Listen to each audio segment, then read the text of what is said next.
Danny, action-packed game, plenty to talk about there, but ultimately a disappointing result. Yeah, really disappointing because I felt we played really, really well.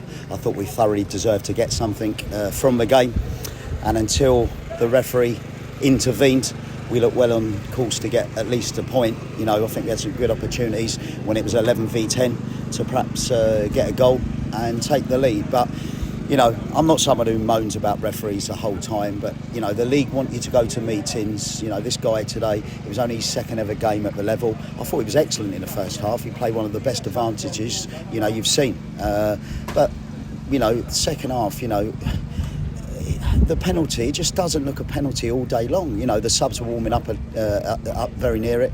To me, it wasn't a penalty. But listen, let's look at the positives. I think the fans were fantastic today. They got really behind the team, and they can see that that's the sort of side we're going to have. I thought we worked really, really hard. A few heads dropped, obviously, when they did score the goal. Myself included, because I want us to get that first win, get us up and running, and you can see that there's some encouraging signs, Ollie. They were obviously down to 10 men in the first half. Alfie Matthew, right before half time, wasn't it? Seconds before the whistle blew. It's almost kind of makes it harder, doesn't it? Because the longer you don't score, the more sort of the impetus is on them to catch you on the break, which they were starting to do before they got the penalty. And it just kind of wasn't sticking up front for us, was it, today? No, albeit I thought when Kane Adom came on for his league debut, I thought he looked really, really good, looked very threatening.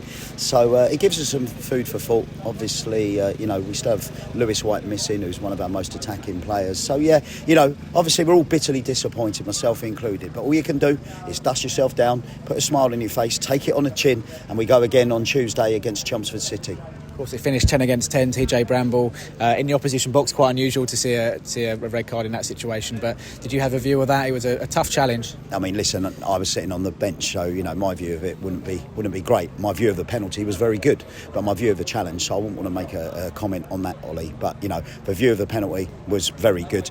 And in my opinion, it certainly wasn't a penalty. But, many congratulations to Brad Quinton and Hemel.